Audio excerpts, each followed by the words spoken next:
The rain hammered against the floor-to-ceiling windows of the most expensive restaurant in Manhattan, and every patron inside had stopped eating to watch the confrontation unfolding at Table 7. Victoria Ashworth Sterling, ace to a $12 billion empire, stood with her designer heels planted firmly on the marble floor, staring down at a man who had just spilled an entire bowl of spaghetti carbonara across her white Valentino dress. But here's the thing that nobody expected.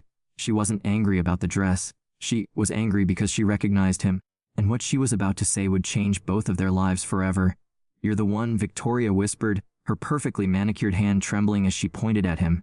"You're the man from the fertility clinic waiting room, the one who said the cruelest thing anyone has ever said to me." The man looked up, sauce dripping from his sleeve, his 6-year-old daughter clutching his leg in terror. Recognition dawned in his dark eyes, and for a moment the chaos of the restaurant faded into silence. "Oh no," he muttered. "You're the ice queen who made my daughter cry. What happened next?"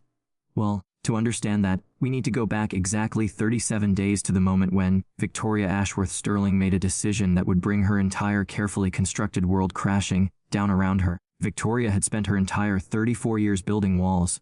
Not the kind you could see, but the kind that kept everyone at a calculated distance. With her flowing dark hair that cascaded like silk past her shoulders, her porcelain skin that had graced the covers of magazines, and a figure that made designers beg her to wear their clothes. She could have had anyone, but that was precisely the problem. Everyone wanted something from her. They wanted her money, her connections, her influence. Nobody had ever wanted just her. She sat in her corner office on the 47th floor of Ashworth Tower, watching the sunset paint the New York skyline in shades of gold and crimson, and she felt absolutely nothing. The emptiness had become so familiar that she barely noticed it anymore. It was like a hollow space inside her chest where something warm should have been. Her phone buzzed with another message from her mother, demanding to know when she would finally settle down and produce an heir for the family empire, as if she were a breeding mare, as if her entire purpose in life was to continue a bloodline she had never asked to be part of. "Miss Ashworth Sterling," her assistant's voice crackled through the intercom, "your 300 appointment at the fertility clinic is confirmed." Victoria closed her eyes and took a breath. This was her solution, clinical controlled. She would have a baby on her own terms, without the complications of love, or marriage, or any of the messy emotional entanglements that had destroyed her parents' relationship. She would select a donor from a catalog like choosing a fine wine, and she would raise a child who would never have to witness the kind of bitter hatred she had grown up with. It was a perfect plan, foolproof, completely logical. So why did she feel like crying? Across the city in a modest apartment in Brooklyn, Marcus Chen was having the worst day of his life, which was saying something because the past 2 years had been a continuous parade of terrible days. Ever since his wife had walked out, leaving him alone with their 4-year-old daughter, Lily, and a stack of divorce papers, Marcus had been running on coffee, determination, and the kind of exhausted love that only single parents truly understand. Today, his boss had informed him that the architectural firm was downsizing, and despite his talent, despite the award-winning designs he had created, he was being let go. "Budget cuts," they said. "Nothing personal," they said. But as Marcus walked out of that building, with a box of his belongings, it felt extremely personal. He stood on the sidewalk, rain beginning to fall, and realized he had exactly $47 in his bank account, a rent payment due in 3 days, and a daughter who was expecting him to pick her up from kindergarten with a smile on his face. Marcus was handsome in that effortless way that he had never quite believed. His athletic build came from years of playing basketball and chasing after a hyperactive child, not from expensive gym memberships. His skin was a warm honey tone, his jaw sharp enough to cut glass, and his eyes held a depth that women found magnetic. But more than his looks, it was his humor that drew people in. He could find something funny in the darkest moments, crack a joke that would make you laugh even when you wanted to cry. It was his defense mechanism, his armor against a world that kept trying to knock him down. He picked up Lily from school, her tiny hand slipping into his as she chattered about her day, and he made a decision. He needed to sell his genetic material. It sounded absurd, almost laughable, but the fertility clinic downtown paid good money for donors, and Marcus was desperate enough to swallow his pride. The clinic was sterile and white, filled with wealthy-looking women flipping through binders of donor profiles like they were shopping for a new handbag. Marcus sat in the waiting room filling out forms that asked invasive questions about his medical history, his education, his hobbies. Lily sat beside him, coloring in a book he had bought her from the dollar store. That's when Victoria walked in. She swept through the doors like she owned the place. And honestly, she probably could have bought it with her pocket change. Her designer coat probably cost more than Marcus a car. Her hair was swept up in an elegant twist, her posture perfect, her expression as cold and distant as a winter moon. Lily looked up from her coloring book, and because she was 6 and had no filter, she said loudly, "Daddy, why does that lady look so sad?" Every head in the waiting room turned.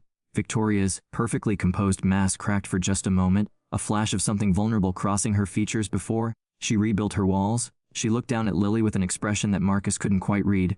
"I'm not sad," Victoria said, her voice crisp. "I'm busy." "There's a difference." Marcus put his arm around Lily protectively. "She didn't mean anything by it, she's just a kid." Victoria's eyes swept over him, cataloging his second-hand jacket, his worn shoes, the coffee stain on his sleeve that he hadn't had time to notice. Her lip curled slightly. "Perhaps you should teach your child that it's rude to comment on strangers." Something hot and defensive surged in Marcus' chest. "Perhaps you should teach yourself that not everyone is beneath your contempt." Their eyes locked and the temperature in the waiting room seemed to drop 10 degrees. The other patients looked away, pretending to be fascinated by their phones or the magazines on the table. But Marcus and Victoria remained frozen in that moment, two people who had somehow managed to push each other's buttons within 30 seconds of meeting. "Your form, sir," a nurse called out, breaking the tension. Marcus stood, lifting Lily into his arms. As he passed Victoria, he couldn't help himself. That sharp wit, that defensive humor, it came out before he could stop it. "I hope whoever ends up with your genetics has a better personality," he muttered. Victoria's gasp of outrage followed him down the hallway, and Marcus felt a small, petty satisfaction. It was immature and unprofessional, and he would later regret it deeply. But in that moment, it felt good to knock that look of superiority off her perfect face. But now you might be wondering, how did these two people who clearly despised each other from that first moment end up in a situation where Victoria would ask Marcus for a baby? What could possibly bridge that gap between hatred and something that looked almost like need? While the universe has a twisted sense of humor, and fate was about to throw them together in ways neither of them could have ever imagined, 3 weeks passed. Marcus didn't get approved as a donor because of some minor anomaly in his blood work that turned out to be nothing. But by the time the retests came back, he had already found a new job at a smaller firm that actually appreciated his talent. Things were looking up.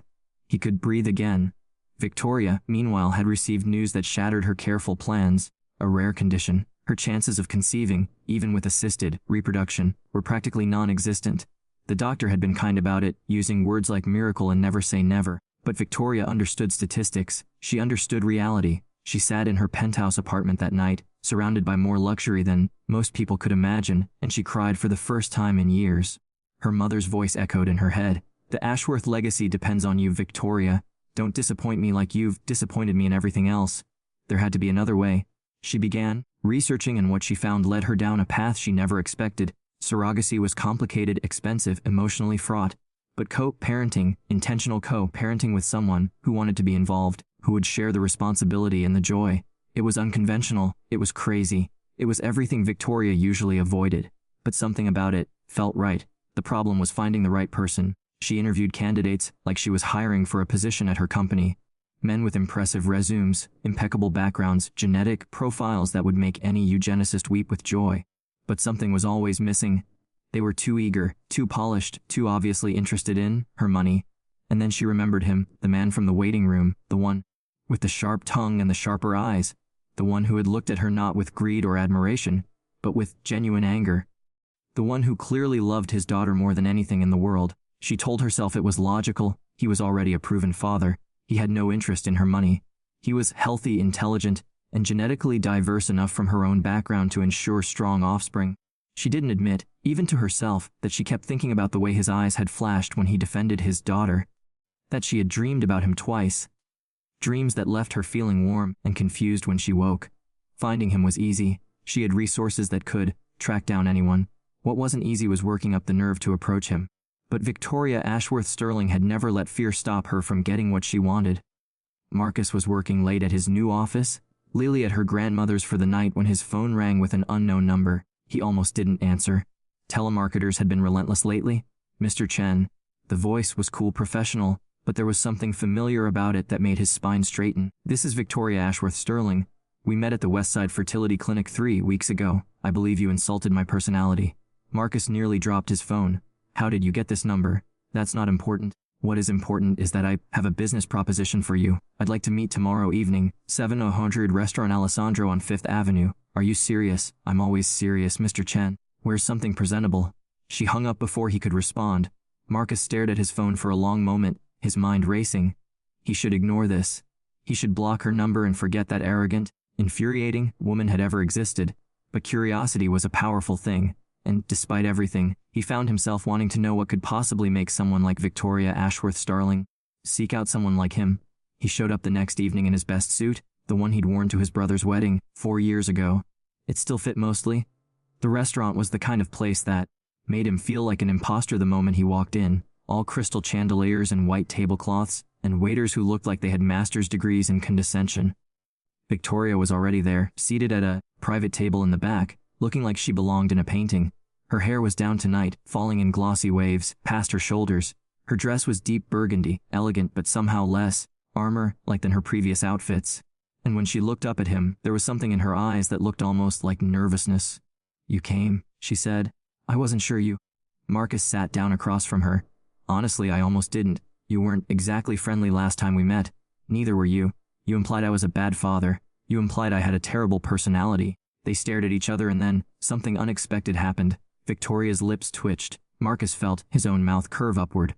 And suddenly they were both trying not to smile. Two adversaries recognizing something familiar in each other's stubbornness. "Okay," Marcus said. "I'm here. What's this about?" Victoria took a breath. "I want a baby. Can you help?" The words landed between them like a bomb. Marcus felt the air leave his lungs. Whatever he had expected, it wasn't this. "Why me?" The question came out rougher than he intended. "You clearly have unlimited resources. You could have anyone." "I don't want anyone." Victoria's voice was steady, but Marcus could see her fingers trembling slightly against her wine glass. "I want someone who won't use me, who doesn't care about my money, who actually knows how to raise a child with love. I've done my research. You're an excellent father, Mr. Chen. Your daughter is thriving despite your circumstances. That matters more to me than any genetic profile." Marcus leaned back in his chair, struggling to process what he was hearing. "So what, you want me to be a sperm donor? Because I tried that and it didn't exactly work out." "No." Victoria met his eyes directly. "I want a co-parent, someone who will be involved, who will share custody, who will be a real father to this child, not just genetic material, a partner in this endeavor. You want to have a baby with a stranger. We don't have to be strangers." For the first time, her composure cracked a little. "We could get to know each other, see if it would work. I'm not proposing we do this blindly. I'm proposing we try." Marcus was silent for a long moment, his mind spinning with the impossibility of this situation. This beautiful, arrogant, wealthy woman wanted to have a child with him. A single dad from Brooklyn who couldn't even keep a steady job until recently. "You're insane," he said finally. Victoria's expression flickered with hurt before she rebuilt her walls. "Perhaps, but I'm also desperate. And I think underneath all that defensive humor, so are you." The words hit closer to home than Marcus wanted to admit. He thought about Lily, about how much he wished she had siblings, about how lonely single parenthood could be. He thought about his own dreams of a bigger family, dreams he had buried when his wife left. "Even if I considered this madness," he said slowly, "why would someone like you possibly want someone like me? We're from different worlds." Victoria's voice softened in a way he hadn't heard before. "Because when I saw you with your daughter in that waiting room, I saw something I've never had. Real love, unconditional love, and I want my child to have that more than money, more than privilege, more than all the opportunities my family name could provide. I want them to be loved the way you love Lily." The waiter chose that moment to appear at their table, completely oblivious to the emotional earthquake happening in front of him. "Are you ready to order?" Marcus looked at Victoria. Victoria looked at Marcus. And despite everything, despite the ridiculousness of the situation, he found himself saying, "I think we're gonna need some time." But what happened next would test everything Marcus thought he knew about love, about trust, and about the thin line between wanting someone and needing them, because getting to know Victoria Ashworth Sterling would prove to be the most complicated, infuriating, and unexpectedly beautiful experience of his life. They agreed to meet 3 times a week, getting to know each other, as Victoria put it, like dating, but with paperwork and legal contracts and none of the normal expectations of romance. The first few meetings were awkward. Marcus felt out of place in her world of 5-star restaurants and luxury apartments. Victoria seemed equally uncomfortable when he insisted on meeting at a diner near his place, or when Lily was present and demanded attention with the unfiltered enthusiasm of a 6-year-old. But slowly something shifted. Victoria, it turned out, was not the ice queen she pretended to be. Beneath the designer clothes and the haughty expressions was a woman who had been told her entire life that she wasn't good enough. Her mother was a monster, though Victoria never used that word. She spoke of expectations and disappointments of a childhood spent performing for approval that never came. "I was never allowed to be messy," Victoria confessed, one evening watching Lily paint with her fingers at Marcus' kitchen table. If I got dirty, there were consequences. If I was too loud, too emotional, too anything, I was punished. Not physically, but in ways that still hurt. Marcus listened, and something in his heart that had been closed off started to crack open. Victoria, in turn, was fascinated by his chaos. His apartment was small and cluttered, toys scattered everywhere, art projects taped to the refrigerator. It was warm in a way her penthouse had never been. "How do you do it?" she asked one night, genuinely curious. "How do you stay so optimistic when things keep falling apart?" Marcus shrugged, flashing that charming grin that was starting to make Victoria's poles do strange things. "What's the alternative? Being miserable. Tried that, didn't care for it. That's not a real answer." "Okay, real answer." He leaned forward, his expression growing serious. "I stay optimistic because of Lily, because she's watching, and the way I handle hard times is the way she'll learn to handle hers. So, I have to get back up. I have to keep laughing because that's what I want for her." Victoria felt tears pricking her eyes, which horrified her. She hadn't cried in front of anyone in years. "You're a good man, Marcus Chen. Don't sound so surprised." "I'm not surprised."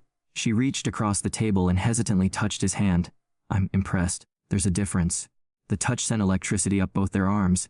They pulled back quickly, both pretending nothing had happened. But something had happened. Something was changing. The banter became flirtier. The looks lingered longer.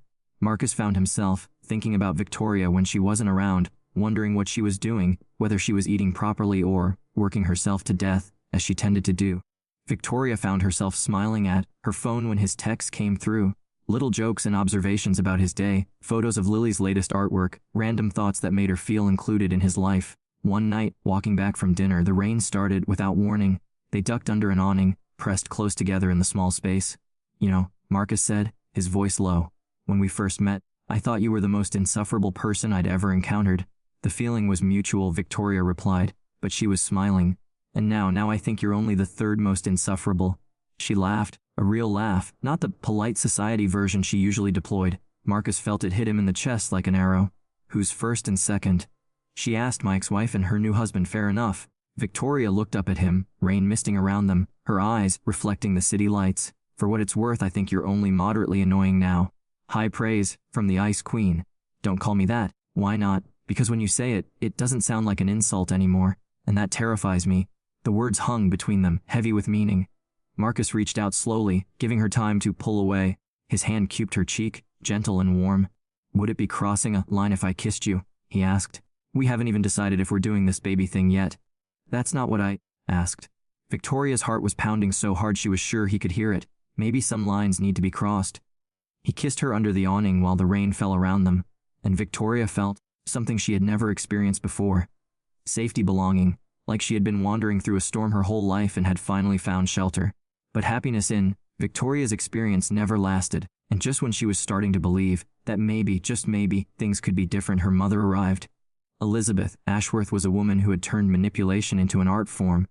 Elegant, powerful, and absolutely merciless, she descended on Victoria's penthouse like a tornado. "I've heard rumors," Elizabeth announced, sweeping past Victoria into the living room. "You've been seen with some nobody from Brooklyn. Please tell me you're not actually considering throwing away the Ashworth legacy for a fling." Victoria's walls came slamming back up. "My personal life is not your concern, Mother. Everything about you is my concern. You are my only child, my only chance at securing this family's future. I will not allow you to ruin everything because you've suddenly developed sentimentality." "I haven't developed anything. I'm simply exploring options." Elizabeth's eyes narrowed. "Options that involve a penniless single father." "Victoria, be serious. If you want a child so badly, we can arrange something suitable. I know several appropriate families who would be willing to." "I don't want suitable." Victoria's voice cracked with emotion she usually kept buried. "I want real. I want something that isn't measured in net worth and social standing. I want what you never gave me." The slap came fast and unexpected. Victoria's cheek stung, tears springing to her eyes. "You ungrateful girl." Elizabeth's voice was ice. "Everything you have, everything you are, is because of me. And if you continue down this path, I will make sure that man's life becomes a living hell. I will destroy his career, his reputation, his relationship with his daughter. Do you understand me?" Victoria understood. She understood with perfect crystalline clarity, and she felt her heart breaking. She pulled back from Marcus, made excuses, canceled meetings. When he texted, she responded with single words or not at all. When he showed up at her building, she had security turn him away. Marcus was bewildered, then hurt, then angry. He didn't understand what had changed, why she had suddenly become the Ice Queen again after letting him see the real woman underneath. Maybe it was never real, he told his mother, bouncing Lily on his knee. Maybe she was just playing a game, but even as he said it, he knew it wasn't true. He had seen her tears. He had felt her tremble in his arms. Whatever was happening, there was more to it than Victoria's cold shoulder. 3 weeks passed, the longest 3 weeks of both their lives, and then the universe, with its twisted sense of humor, threw them together again at the same restaurant where this whole thing started, with a bowl of spaghetti carbonara between them. "You're the man from the fertility clinic," Victoria said, staring at him with something like despair in her eyes. "And you're the ice queen," Marcus replied, saw dripping from his sleeve. But then Lily, who had been terrified by the commotion, recognized Victoria too. "Daddy, it's the sad lady, the pretty one from the clinic." Victoria looked down at the little girl, and her carefully reconstructed walls crumbled. She knelt down, designer dress ruined beyond repair, and said, "Hello, Lily. I'm sorry I scared you. I'm sorry for a lot of things."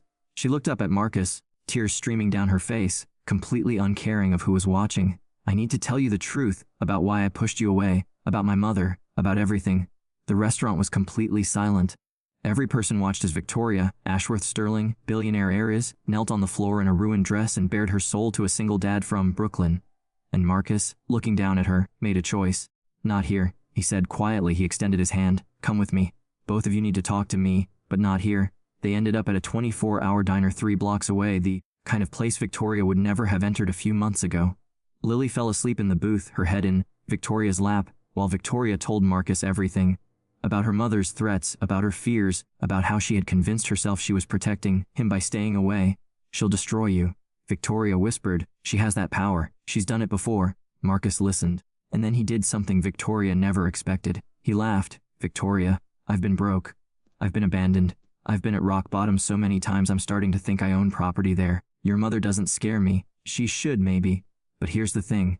He reached across the table and took her hand. "I've spent the last 3 weeks miserable. I've spent them missing you like crazy, and I realize something: being safe isn't worth it if I'm not happy, and you make me happy, infuriating as you are." Victoria let out a sound that was half laugh, half sob. "You make me happy, too, which is terrifying, so let's be terrified together." Marcus squeezed her hand. "Let's do this crazy thing. Let's have a baby, build a life, face whatever your mother throws at us. Together, she'll make our lives difficult. So, life's already difficult. At least this way I get to face it with someone who makes me laugh, when she's not making me want to pull my hair out." Victoria looked at him, this impossible man who had crashed into her carefully controlled world and refused to leave, and she made a choice too. "Okay," she whispered together. The wedding was small, intimate, everything Victoria's mother would have hated. They held it in Marcus's mother's backyard, surrounded by family and friends, with Lily as the flower girl. Elizabeth Ashworth tried to follow through on her threats. She reached out to Marcus' new employers, spread rumors, made difficulties wherever she could. But something she hadn't anticipated happened. Victoria fought back, armed, with years of knowledge about her mother's secrets, her shady business dealings, her carefully hidden scandals. Victoria went to war. She called in favors, made alliances, threatened consequences. It was the first time she had ever stood up to her mother, and it was glorious. "You think you can defeat me?" Elizabeth hissed during their final confrontation. "I don't need to defeat you," Victoria replied calmly.